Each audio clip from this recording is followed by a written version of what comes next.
In this video, I'm going to play Prelude in G major, and I'll play it straight first at a moderate tempo so you get a sense of how it feels, how it's going to sound overall.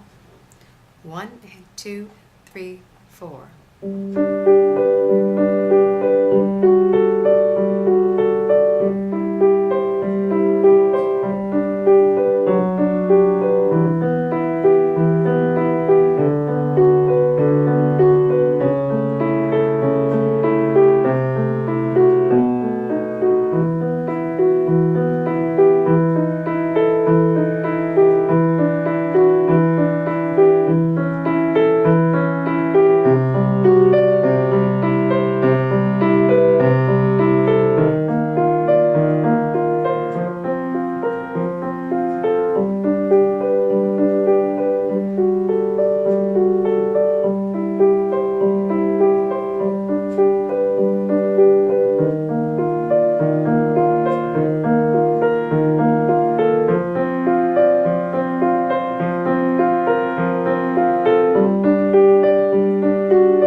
So if you're practicing this particular piece, and anytime you have a piece that's written in this particular way, it's really a bunch of broken chords.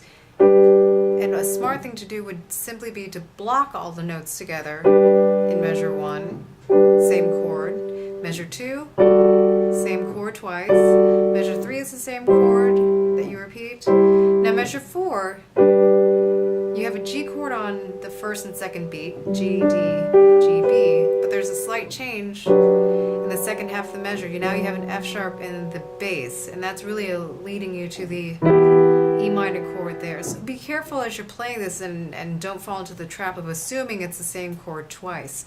You do have a change in measure 4. Measure 5 is the same chord twice. Measure 6 is the same chord twice. Measure 7 you have an A chord, C sharp, A, E, A on beats 1 and 2, and then measure on beats 3 and 4 in that same measure. It's slightly different. It's now changing the last note to a G. Okay, so be careful those measures that do have one note that's different from the previous chord. Okay, so again, block out the chords first as you're practicing this piece for the first time. And I would actually circle or mark somewhere in your music the chords that do change within a measure. As you're working then with putting this together, one thing you are going to add in is the pedal. And obviously the pedal marks are clearly laid out for you. In measure 10 it says PED.SIMILE. And that means simply to pedal in a similar manner.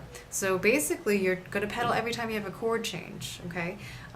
If it sounds too blurry, depending on how fast or how slow you're playing it, you might want to change it more often. You might want to change it twice in a measure rather than just once. Okay, so block the chords as you're working through this piece. Note where the notes change ever so slightly within the same measure. And there are a couple of chords in here that sound a little bit more dissonant as you're going along. If you hear something that doesn't quite sound right, just check every single note as you're playing. Chances are it's just one note perhaps in that whole chord that you're hitting incorrectly. I'm going to play through the entire piece again.